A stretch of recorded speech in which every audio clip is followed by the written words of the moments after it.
Peace, everybody. Welcome to Capital Combat. The name says it all. I'm Hakeem Branch, and we got a quick counter for you today. Today, I'm going to be discussing UFC 194, which is a very good card, 2 title fights, a number 1 contender fight, and a slew of well-known names that are going to be featured on the prelims and the main card.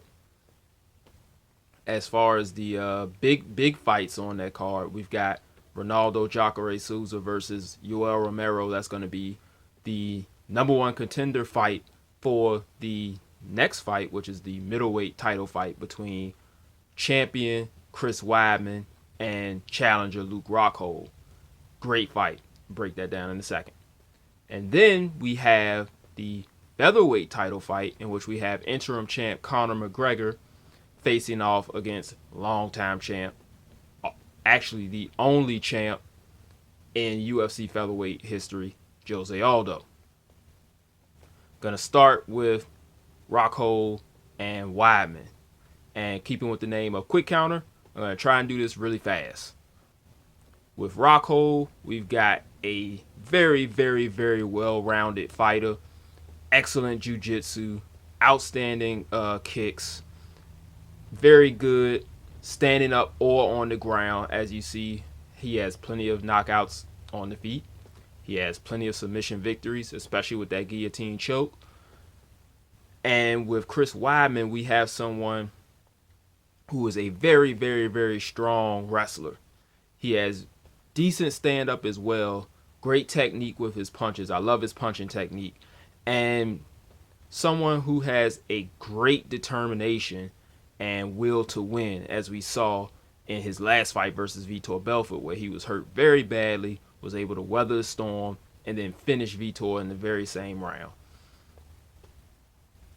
He's dealing with someone who has the explosiveness that Vitor has in Rockhold, but also very, very high technical ability and a high level of patience is possessed by Luke Rockhold.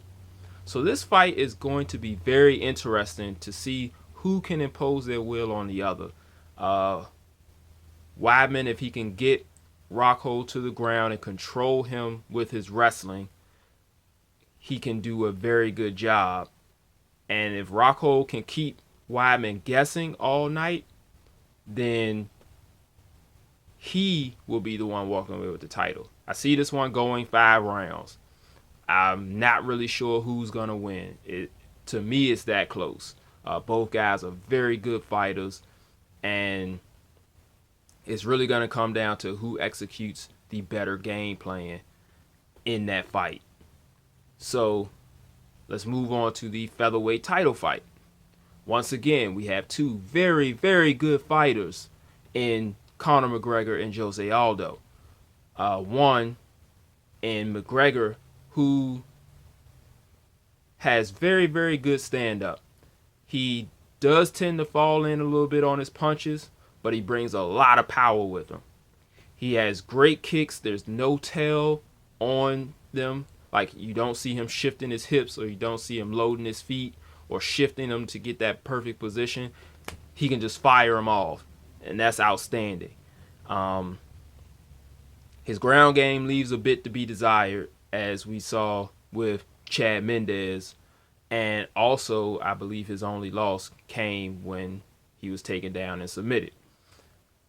With Aldo, he doesn't really do that a lot, even though he can. He has excellent wrestling. He has a jiu-jitsu black belt, but he likes to stand and bang. And he does it doing something that Conor McGregor doesn't often, and that's using angles. McGregor has a very awkward rhythm about him, so that could throw Aldo off for the first round or so.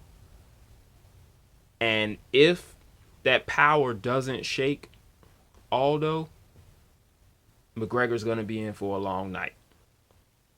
McGregor strikes me as one of those guys that fully relies on his power. He's like, eventually I'm going to hit you and you're going to fall down. And what we have to know is when he starts hitting those top tier guys and they don't fall down, will he keep that confidence? He was able to weather the storm versus Mendez, but a lot of people are like, hey, you know, Mendez didn't have a full camp and blah, blah, blah, yakety schmackety. Could be true, could not be true. We never know. He came out with the victory. With Aldo, he has very punishing leg kicks, very accurate punches with a lot of power behind him, and he tends to take over fights even though he has been they say he has a stamina problem.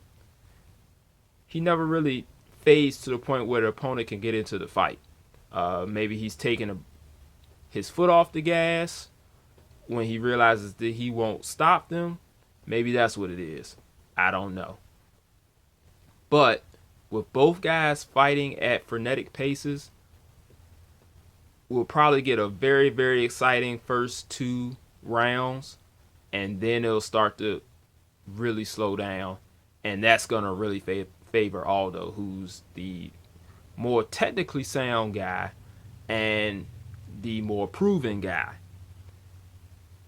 So I am going to go with Aldo in 5. It's going to be a very close fight, and a lot of people are going to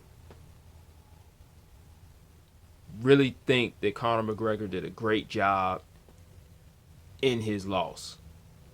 Now, if you guys have been watching our videos lately, we've been kind of on a wrong pick streak. We have picked the loser of the fight, but talked about how the fight was going to go, and that's how it happened, except the other person won. We talked about Tyson Fury and how he should be able to win against Klitschko, and he went out and did it. Danny Jacobs and Peter Quillen, same thing. Ronda Rousey, Holly Holm, same thing. So if you're a betting man, you might want to put your money on McGregor. But I'm going with Aldo. So that's it, guys. Hope you enjoyed this video. Make sure you like it. Make sure you subscribe if you haven't. You can hit us up on Facebook, Google+, and Instagram, CapitalofCombat. You can hit us up on our email, capitalofcombat@gmail.com. And we'll see you guys in the next episode. Peace.